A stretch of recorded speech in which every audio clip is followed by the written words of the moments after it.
Hello, c'est HR, votre chroniqueur. Alors aujourd'hui, je vais vous parler du film Ni chaîne ni maître de Simon Montero. Je viens de le voir au cinéma et honnêtement, il y a plein de choses à dire sur ce film. Alors oui, dans la bande-annonce, on voit Benoît Magimel. Oui, on voit Camille Cotin. Mais on va pas se mentir, le véritable premier rôle de ce film est Ibrahima Mbaye. Et honnêtement, il porte le film. Cet acteur est un véritable acteur. Il joue à la perfection.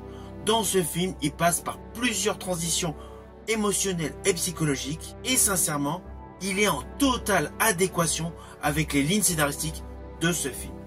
Ce film qui se déroule en 1759, jadis sur l'île Maurice.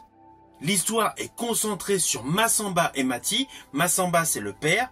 Mati, c'est sa fille. Ils sont tous les deux esclaves. Plus précisément, ils vivent dans la plantation d'Eugène Larsenet, interprété par Benoît Magimel.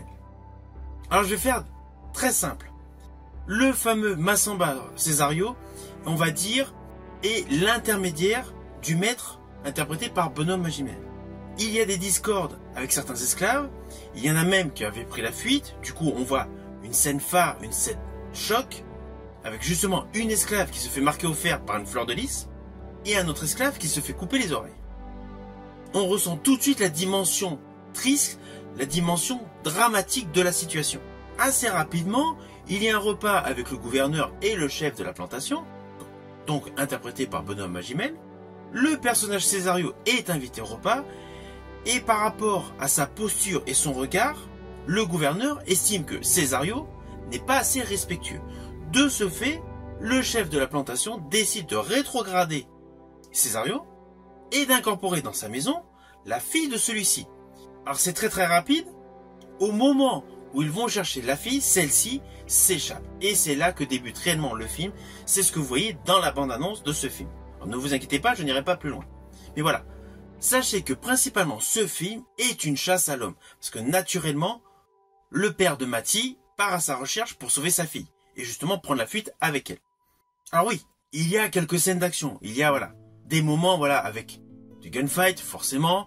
On va avoir aussi des coups de poing, des bagarres, bref. Et de l'utilisation de la machette. Mais voilà, c'est assez succinct. L'essentiel de ce film est de mettre en exergue la pression, la rudesse de la vie que subissaient les esclaves. Alors, c'est clair, on a l'habitude de voir ça dans le paysage hollywoodien, avec l'excellent film de Steven Spielberg, Amistad.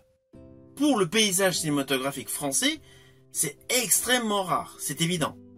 Mais là, ce film, Ni chaîne ni maître, est superbement réalisé. Il est gorgé d'émotions et de surcroît est accompagné de sublimes paysages. Avec, pour avoir une totale immersion dans l'histoire délivrée par les différents protagonistes, par moments une totale absence de musique avec juste la découverte de la nature. Alors je rajouterais que la grosse plus-value de ce film est la manière dont le récit est présenté. Car au final, c'est une véritable leçon d'histoire, mais avec un côté attractif, un côté engageant, afin essentiellement de faire vivre la mémoire. Ainsi, le film est magnifique, il est émouvant, porté par de très bons acteurs, qui a un réalisme totalement fou, qui reflète naturellement la mémoire collective qu'ont subi tous ces esclaves. C'est un très beau film français qui présente une page très glauque de l'histoire de France, la période de l'esclavagisme. Je rajouterai que ce film prouve qu'on peut faire aussi bien que les productions hollywoodiennes. L'histoire est là, la réalisation est là, la photographie, la lumière est très belle, et ce film, Ni chaîne ni maître, est un réel produit de qualité. Naturellement, c'est un film que je vous invite à découvrir au cinéma. Si ma vidéo vous a plu, n'oubliez pas, petit pouce vers le haut, pensez au partage.